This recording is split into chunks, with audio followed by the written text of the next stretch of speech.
Hey everybody, this is Larry. This is day 4 of the May Leetcode Daily Challenge. Hit the like button, hit the subscribe button, join me on Discord, let me know what you think about today's problem, non-decreasing away. So I actually hurt my wrist a little bit earlier playing softball by sliding and stuff. It was a mess. But so I might be a little bit slow on the typing is what I'm saying. But yeah. Yeah, so this is me cutting in because this is another long video. I don't know why this video took so long. And I actually do encourage you, if you do have time, to go through, watch the video maybe on 2x so that you kind of see my thought logic. I go over different techniques and thought process there, and kind of see the evolution. It's just that the evolution is a little bit long, so sometimes I will do an explanation in the beginning of the video and just edit this in. I do record it live, and I record this afterwards, so I don't look up the solution or anything. But yeah. But basically, the idea behind this problem is that it's kind of tricky, and I would definitely say that, like I said, if you want to see the thought process, watch me solve this, live, which is after this explanation.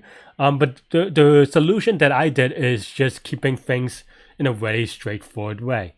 With respect to, okay, let's say that so the trickiest case for me is something like this, where 3, 4, 2, 3, where, okay, if you set this one, this is false, but if you're not careful, this can return true. And the logic of which again I explained during the video afterwards. But using this case, then we have two things, right? So we can either remove the 4 or remove the 2, or change the 4, change the 2. And that's basically the idea here, is that, okay, I go through the entire array, and if I go through the entire array and there's this inversion between the 4 and the 2, then we try skipping the left number or skipping the right number. And there are a couple of edge cases with going off the border and so forth, and keep making sure that this is still in sorted order. And I actually talk about a couple of fun properties in the beginning of the video when I thought I was going the right path. It's just that it took a little bit of it was a little bit long, but I think there's still some valuable stuff in there. But in either case, after I check that, I go, okay, now that we use our 1 free skip, let's check to see if the rest of the array is non-decreasing, which we have here implemented in a for loop. So that's pretty much it. Should be a pretty straightforward problem. Sometimes you have blind spots, and by sometimes I mean me, and it happens. So if it happens to me, it can happen to good people as well.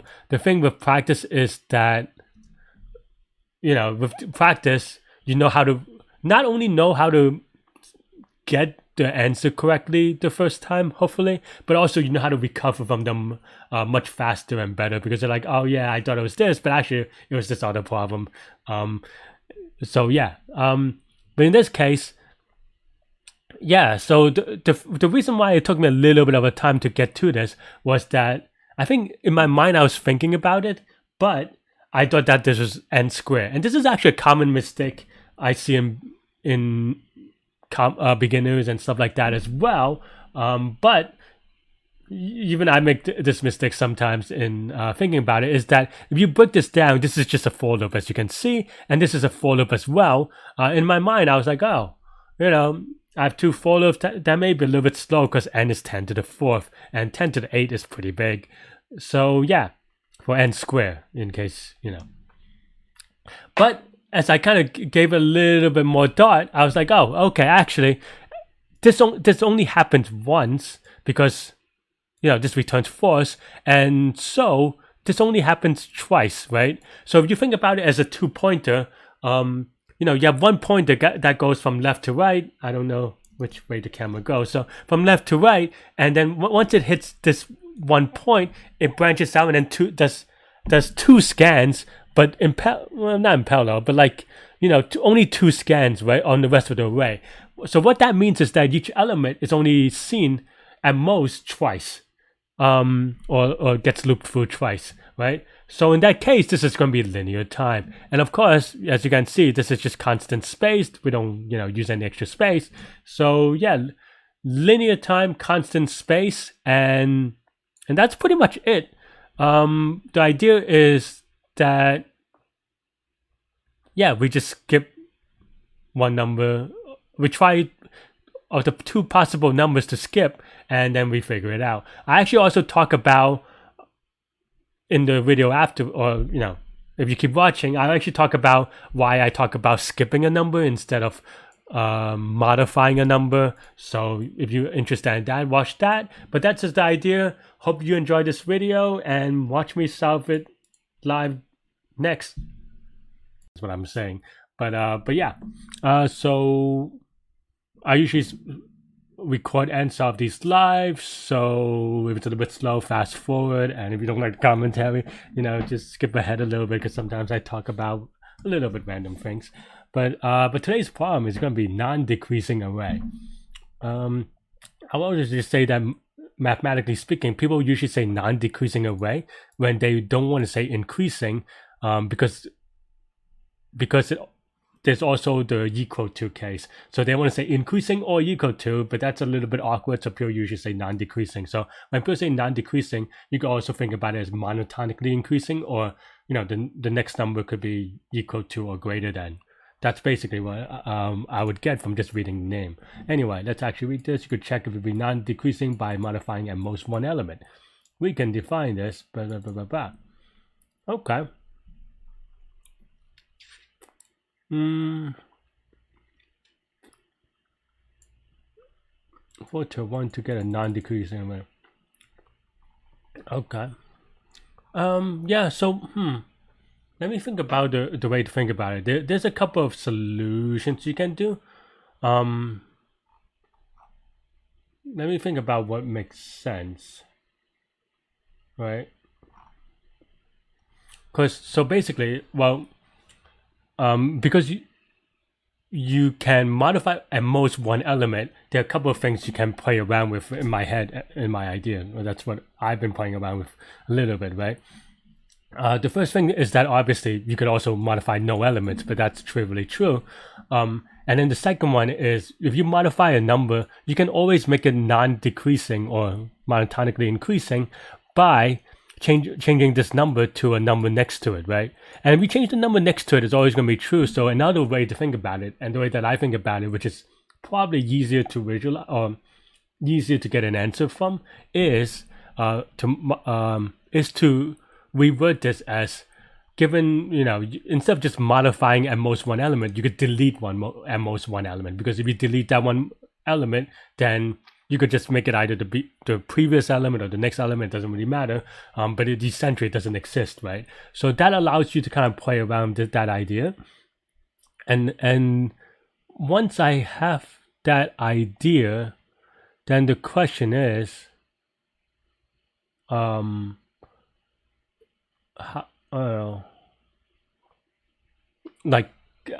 question is, whether there's a how do you solve it after that, right? I guess that's the question. And I think the naive thing is just checking that they're two decreasing things, to be honest. Because if they're two decreasing things, strictly decreasing, then, there's a contradiction thing where, like, okay, I mean, in this case, they even tell you that it is not possible. But you can, not contradiction necessarily, but what was that? But like, sometimes I do this because I'm weaker at math. If you're stronger at math with respect to the proofs and stuff like that, feel free to use your other techniques. But for me, the way that I sometimes think about it is just being exhaustive about it. And what I mean by that is going through every case.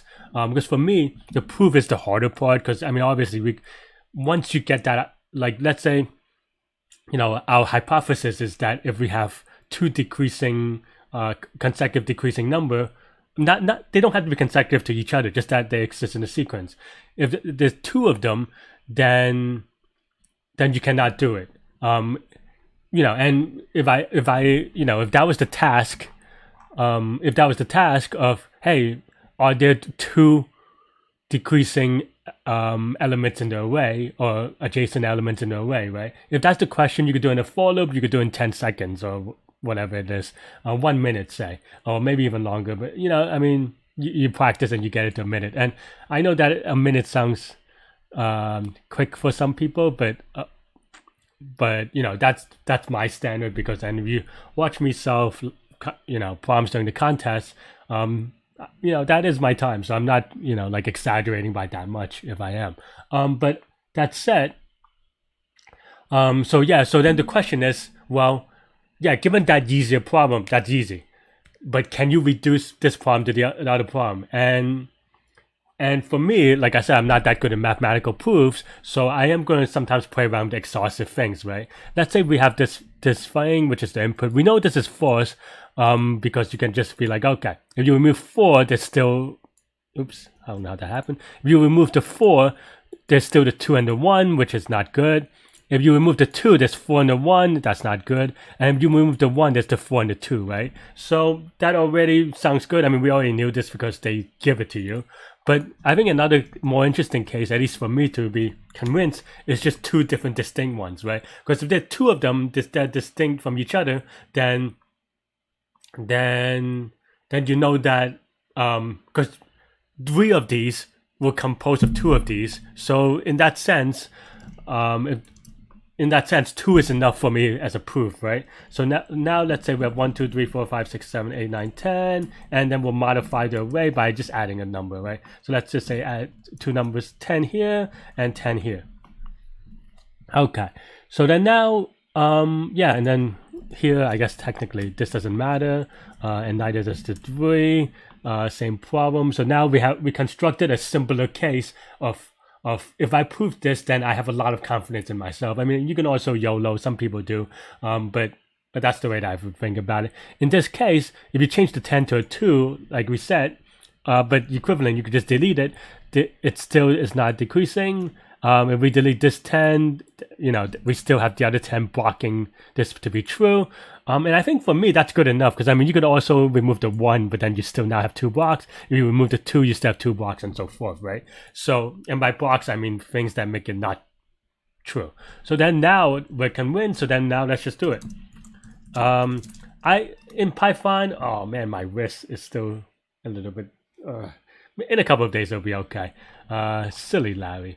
But yeah, so in Python, you can do it in a couple of ways, but and in other languages, okay, actually, yeah, let's do it that way. Because what I like to do, to be honest, is just do something like this, and viewers will see me do this a lot. Technically, it creates another instance of the list, and then I would do like if x is greater than y. Actually, I guess I'm already done here, and then we just return count is less than 2. Well, yeah, just do this. It's more precise, right? Yeah, and then you could obviously just one line this as well if you're really inclined, but I'm going to keep this for now. And yeah, because if you want to one line this, you can probably do something like length of or maybe just sum, it doesn't really matter. 1 for xy and zip nums 1 if x or y, right? So if you set count is equal to this, or just return this is greater, something like that, right? And that's a one-liner, but it's a lot less readable, I think, to me. So something like that, give or take. But yeah, so now these test cases aren't that interesting. And it's kind of hard to, I'm going to use the one that we had earlier. It's kind of hard to come up with more cases than, this. But let's try a little bit because it's not that hard. And then kind of just run the test. And maybe we're well. That looks good. And I've never looked at n before because this is a linear time running time, so I'm going to click submit and hopefully I didn't forget an edge case. Ooh, I did forget an edge case.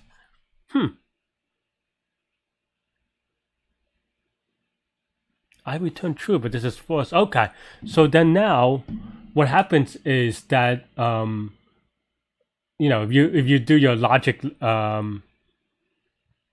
if you do your logic math, I think I didn't prove all the parts.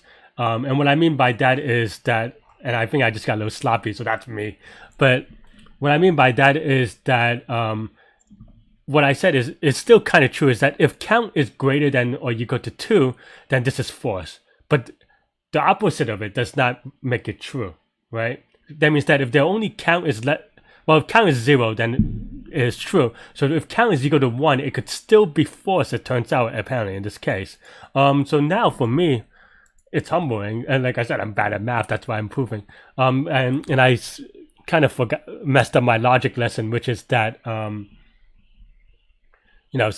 contrapositive, something, right? So I think I just did the inverse, or maybe the converse. But yeah, I think I just proved the converse, but I didn't prove the inverse. So that's unfortunate. But yeah, let's play around with this and then kind of see.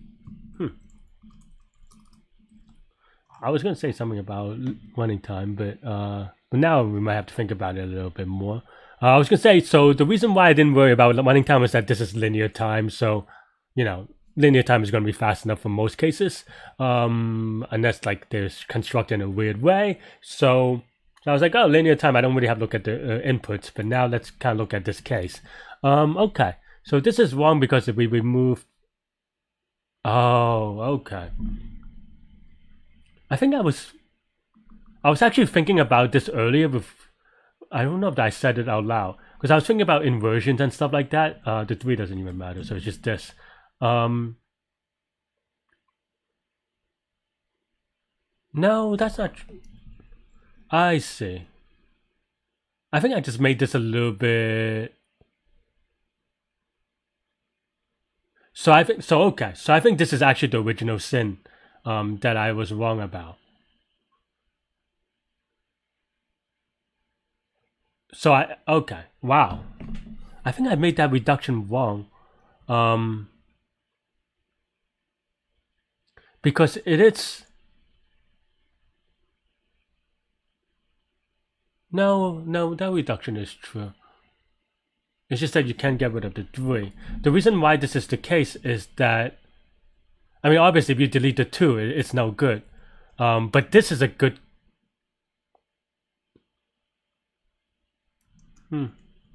Let me think about this for a second. I mean, this is clearly not right because we want to make this 4, but then this is no good, right? And we cannot make this 2 or 3 because then this is still no good for one of these.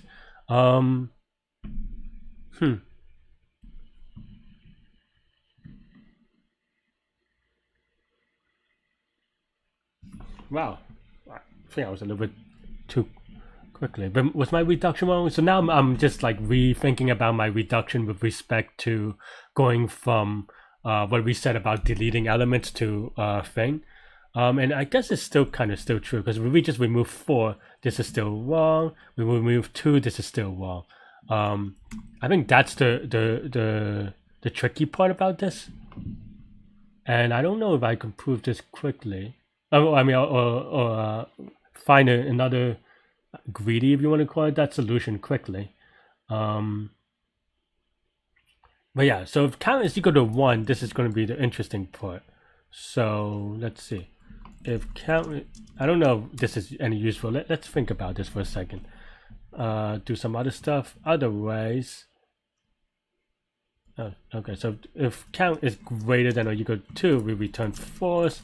If count is 0, we return true. But if count is equal to 1 is the interesting part, right? Which is, how do we? There's some. This reminds me of, and you practice enough, this feels a little bit. I think the key part to greedy problems in general is just about working on all these building blocks and kind of feelings, and I mean it comes out as feelings and intuition, but it's just a lot of practice going forward, right? And like what I said about removing a number instead is something that I probably done or read about in the past, probably done, but after I read about it in the past to be thinking about it.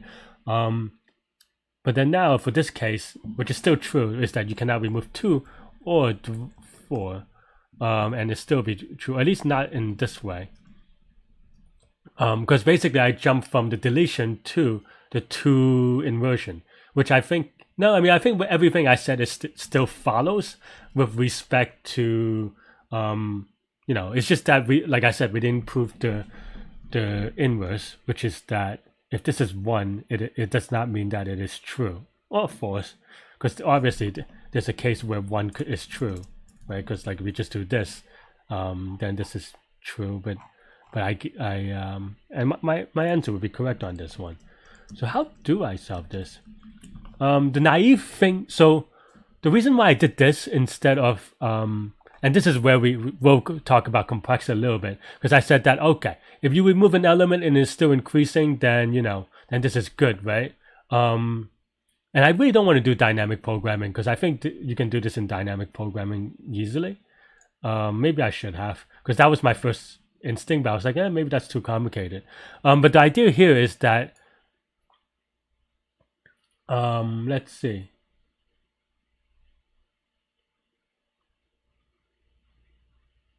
What was I going to say? Now I forgot what I was going to say. Let's just do dynamic programming then. Greedy problems are hard, because you have to do the proofs, and yeah, and the dynamic programming is kind of easier because you can only modify at most 1 element, which is skipping 1 element, right? And then it becomes kind of like a one-off version of like many similar dynamic programming problems. But as you can see, you know, even I will make mistakes on these things sometimes, or if you watch the stream or video, maybe a lot of times. Because to be honest, now I'm a little bit upset at myself, because my first intuition is dynamic programming. I do wonder if this is an overkill. It is still going to be linear time, but I always try to solve this in a little bit easier way, and I thought dynamic programming was going to be overkill. But anyway, let's just do dynamic programming, right? So yeah, you know, there are different ways to write this with dynamic programming. I'm going to do it, you know, by defining 2 functions, right? One is, let's see. I'm just going to name it Go for now. We'll rename this, but I just want to go over how I think about it. So here we go, okay, you know, for dynamic programming or memorization, or just in general, maybe functions in general, you want to be really precise in what are the inputs and what they output, right? And for me, the idea here is going to be, okay, and some of you may think there's an extra parameter, but I'm actually doing this another way. So to kind of break it down for a beginner, maybe, I don't know. Let me know if this is easier for you in the comments below. But okay, so basically we want this to be, okay, starting from index is the rest of the array non-decreasing, right? So then now we can just go non-decreasing starting from, maybe, I don't know, it's a little bit wordy, but live with me for a second. And you may think that, okay, for now, okay, so obviously, you know, we could modify 1 element, but let's start with the very base case of no elements, right? Then in this case, this actually doesn't need dynamic programming, because this is just a for loop, right? Conceptually, so we can do that. But okay, actually, I'm gonna use this opportunity to teach a technique that I'll show later. So for now, let's do this for loop. So for let's just say current, let's just set n is equal to length of nums. And maybe this is overkill. Maybe there is a easier, greedy solution to this, but I don't know. Hopefully, maybe we all learned a little bit something. Maybe from starting from index, right? So now, or let's start from index plus 1, so we could compare to index. So if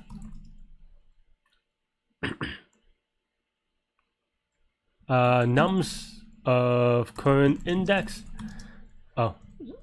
yeah, if this is strictly greater than or equal to nums of current index minus 1, or so this is good. So we want the inverse of this.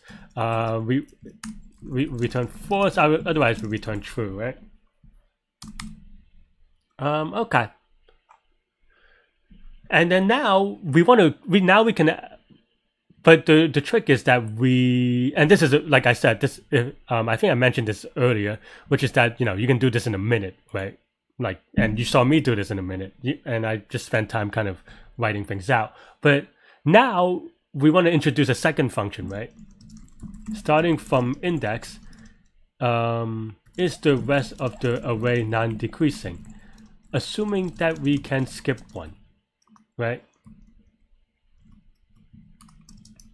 So then now non-decreasing skipping.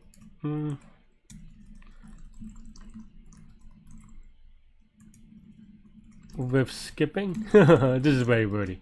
And then now we can do something similar, right?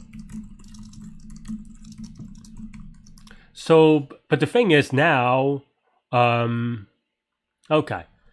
I mean, there's some if statements and it's a little bit sketchy, but yeah. So basically, if num sub current of index is less than this thingy, well,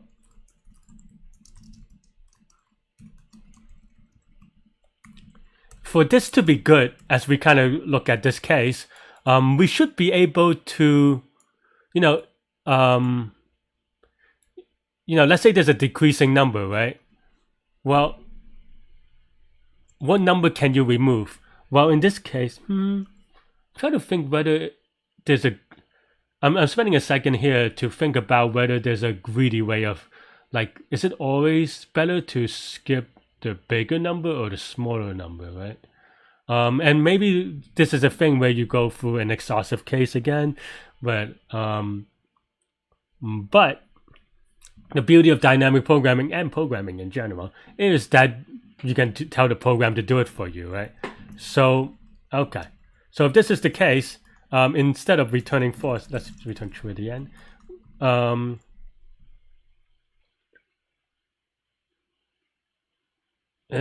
This is kind of awkward now. No,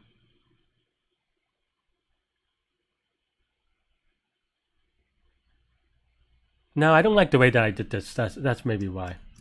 I think I try to be similar to this, but I think here we can be a little bit more precise with just dynamic programming. So let's say we get to the end of the array. If we got to the end of the array, then we're good, right? Oh, sorry, return true. Let's say we haven't.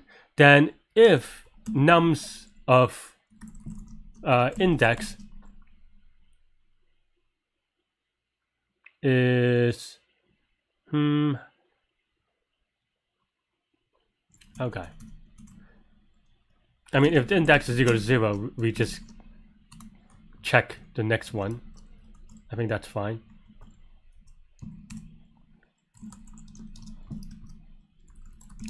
Because then if not, then we can look at the last two elements. So if nums of index is greater than nums of index, the other way around, I think. If this is the case, what do we do, right? Well, now we have two choices because we're programmers and we want to let the program do it for us, which is that, okay. Well, let's say, let's check out two things that can happen, right? Okay, let's say we remove nums of index. What happens here? When we remove nums of index, well, then we have to check that if num sub index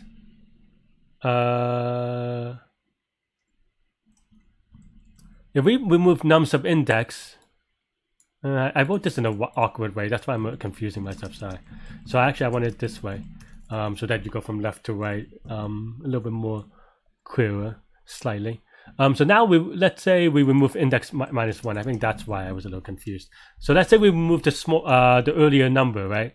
When we remove the earlier number, what happens? Well, then first num sub index has to be greater than or equal to num sub index minus 2, and of course, So if index -2 is equal to 0, less than 0, or this, then now we can check the rest of the array skipping num sub index, right? Skipping num sub index -1. Let's just say skip. It's a little bit better. If this is the case, then we can return non-decreasing starting from, let's see. Oh yeah, just some index, yeah, right? I think we could have done it in the for loop, but we could have just done an early return.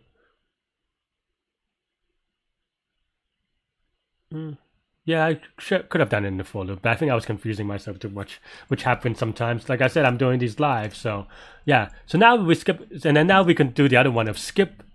Oh, actually, I don't return this. What I want to say is, so sorry, mistakes. So let's just say can is equal to false. Let's just say can is, we set it to either this. So if this is true, then we can return true. Otherwise, well, maybe we just do something like this. This is much clearer. Return true, right? Let's say now we skip sub of index, right? Well, what happens is then now, so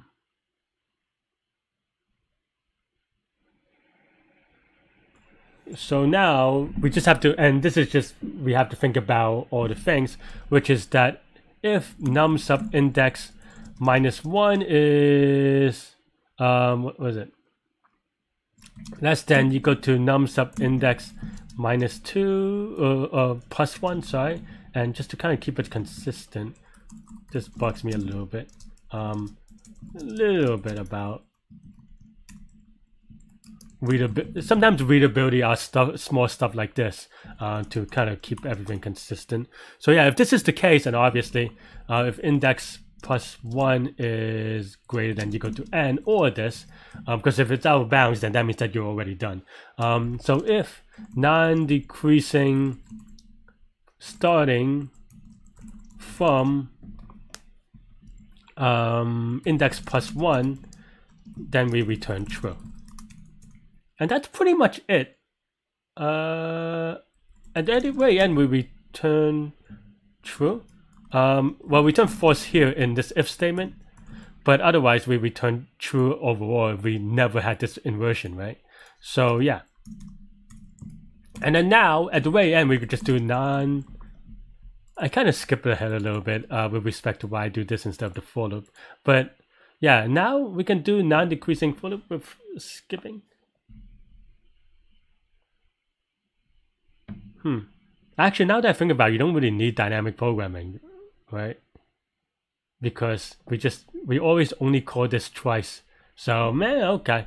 Well, sometimes using the principles of dynamic programming, you can not do the dynamic programming part, I suppose. Ooh, we have a wrong answer here because, why is that? Dun dun dun. So now the 2 inversion case I get wrong. Why, of course. Is this what? That is interesting, actually. Coding is hard, it turns out. But yeah, I said a lot of stuff about dynamic programming, but actually it might not be necessary. You might just have, apparently, 2 for loops.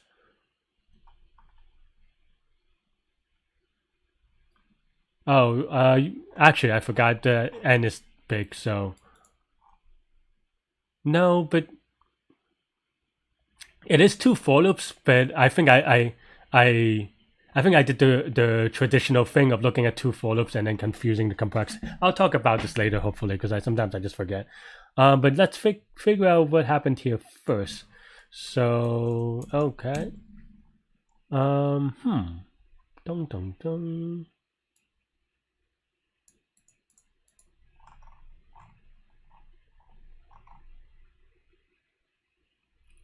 This looks okay in concept.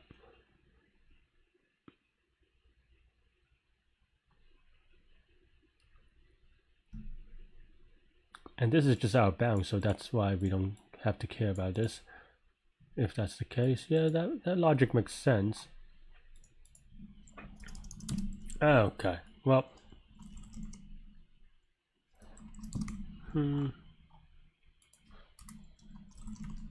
let's just do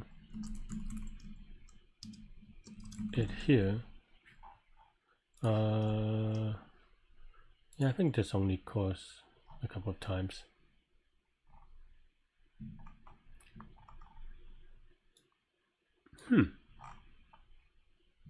So it is checking on the 10. I think the other one is just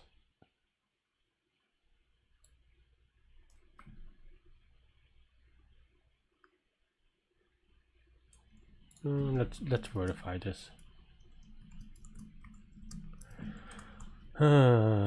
As they say in basketball, there are no easy buckets, and sometimes there are no easy problems. Okay.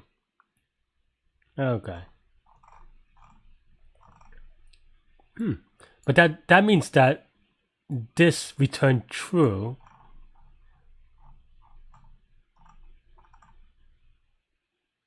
But why wouldn't this return? Did I mess up the signs again? That's why I like to keep it consistent. Okay.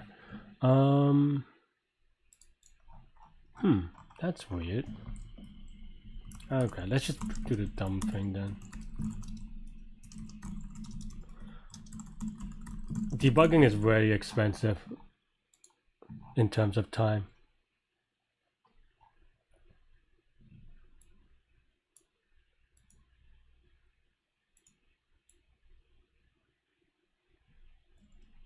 I'm so confused.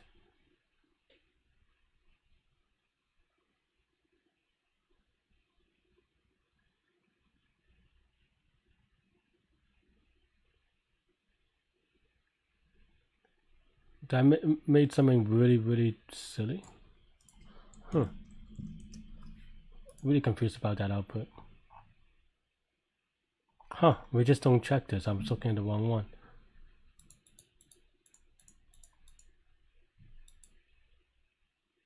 Oh, I am dumb. Okay. The difficult case is clearly. We go to the next one. I think I just got confused about. I think, well, I in my mind, I thought we went back to the for loop instead of, this thing. It's a mess. I'm going to rewrite this in a little bit. Yeah, this looks better now. This is a really, to be honest, I thought I was going to teach dynamic programming. That's why I structured it this way, but I'm not happy with this code right now, to be honest. And we'll kind of talk about how we can improve this if this is right. Let's give it a submit. Oh, no. Did I not run this? That seems like a very obvious thing to do. Oh, no, Larry. See, this is what I gotta not do during the contest because I would mess that up. Okay. I mean, it's good that... I've done stuff like this during the contest too, so I don't know. Sometimes you have good days and sometimes, you have weird, awkward days. It's a good thing that you get them out of the way. So it removes the 4, but it should check the 2 and the 3. Did I maybe mess up my indexing?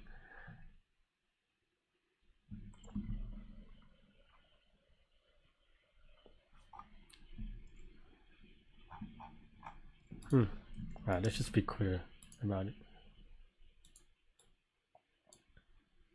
So it prints 2, 3, meaning that if it skips the... So if index is 1, it skips to 2.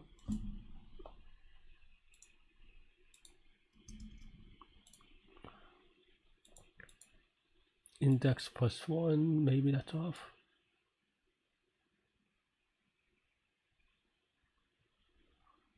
No, it still checks here, right? So it goes to 2, so that means that index is 1 and index plus, so we definitely are on this path.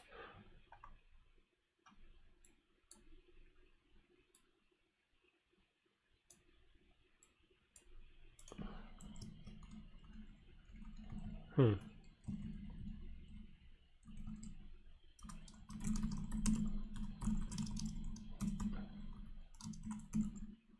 I guess I could do, what is it?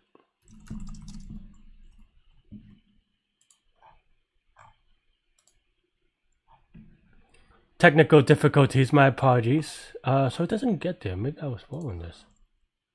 What's on my point again? Oh. I still want these test cases. That's why I had it on my point. But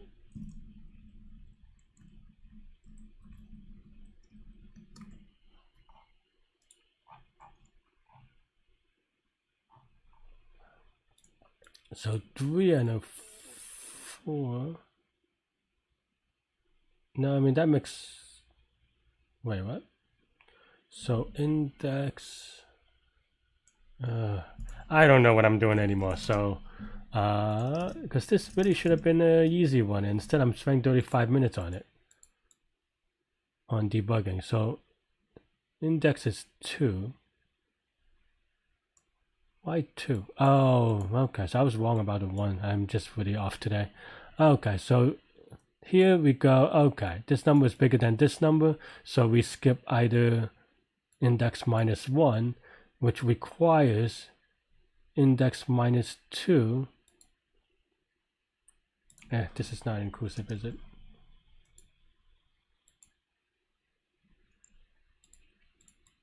Okay. But then for some reason, this returns true. Oh, I am dumb. This should be our bounds and not equal to 0. Okay.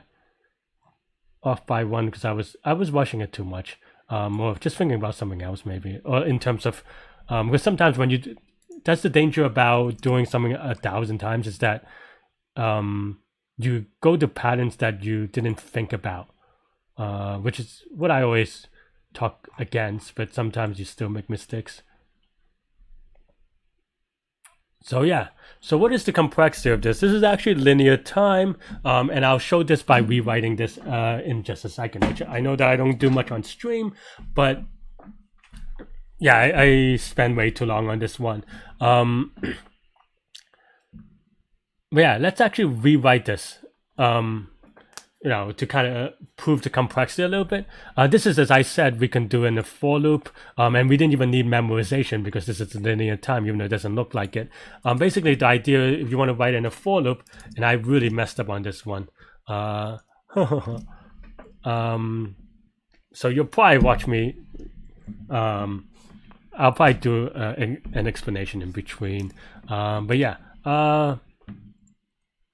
But okay. So yeah, so this is actually now I feel a little bit dumb because I feel like it's not that hard, and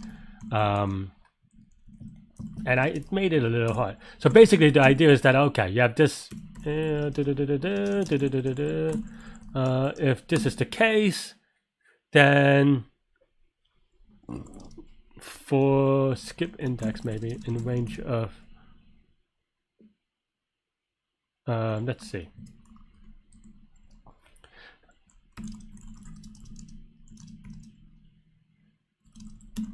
So now I'm just translating what we already wrote, to be honest. And maybe this is actually... Yeah, I mean, I guess you could write another for loop here. That does like, you know, dot, dot, dot. But let's actually just, you know... Let's just use the function that we already have. Oops, I almost deleted. That would not be Gucci. And then now the other is also copy and paste, right? I would say though a lot of this built on what we talked about earlier with respect to and this is why I had to return true, because I was thinking more in this line. Yeah, let me run the code real quick so that I'm not giving you oh yeah, of course. Oh, I deleted that by accident. Whoops.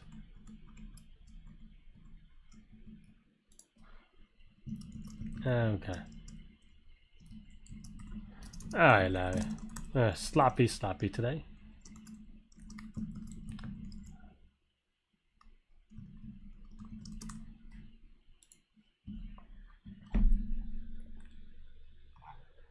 And of course you can rewrite this in a little bit cleaner way, but the idea here is that, and I think that's what I got a little bit, and you can make it dynamic programming by just caching it, but I think I got a little bit confused because intuitively I was thinking this, but the two for loops kind of threw me off, and sometimes I'm really good at catching it, but not this time. Is that even though there are two for loops, notice that in the inner loop we only do it at most twice. So yeah, and also it terminates, right? So that means that it's like a weird version of two pointers where, you know, it's one pointer and then now that we found that one pointer or one starting point, we do two for loops on the scan on the inside on the rest of the elements. So even though this looks like two for loops, you know, you could copy and paste here if you like. But yeah, even though this is two for loops and it may look n squared, this is actually linear time as a result. And in terms of space, we don't use any extra space, right? Yeah. So yeah. Let me also put this comment back in. So yeah. Yeah. I mean, I think I described all of this during the long video, so let me know what you think about this problem. Hopefully you solved them way quicker than I did. Clearly I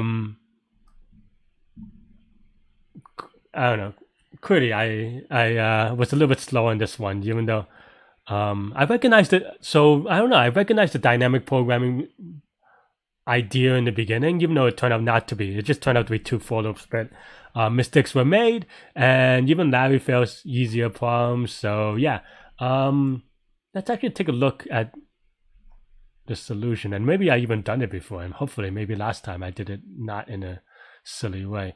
Greedy, yep.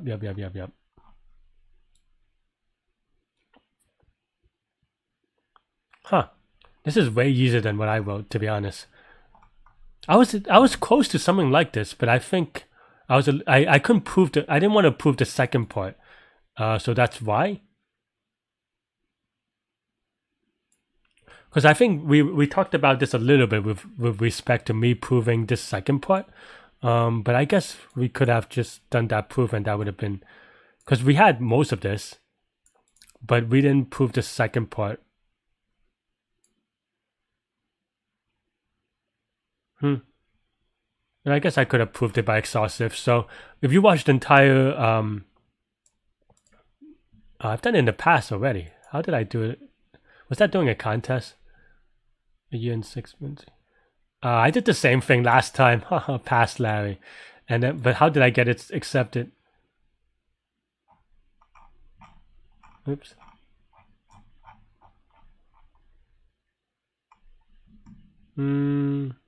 I got it accepted by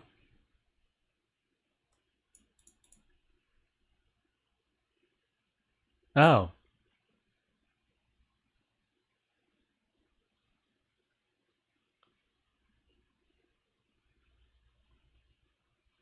And I don't know my logic here, to be honest. Past Larry is a mystery from a year and 6 months ago. So old that it was still using Python 2, so that's interesting. I mean, this is just is sorted, and then this is, I guess this is just the same thing. It is that what I said, which is that, you know, you try to remove the two elements, but I said he, but my older self did it in a cleverer way. Well, I mean, I know that I was trying to explain it a little bit, because I think as soon as I realized that, it became easier. But okay. And I did it 6 minutes apart instead of, I don't know, another 20 minutes. Some of it is explanation, so that's my story, and I'm sticking to it. And it's only a medium, so I don't know how I took that long on this one, but But yeah, I think I was just trying to be a little expressive on this one. So yeah, let me know what you think. I made the same mistake twice apparently. Even a year and a half ago, so at least I'm consistent with respect to the thing. And yeah, with respect to that, I spelled the same case a year and a half apart. So there's that. But yeah, that's all I have. Hit the like button, hit the subscribe button, join me on Discord. My wrist is still killing me. So yeah. Stay good, stay healthy, to good mental health, and I'll see you later. Bye bye.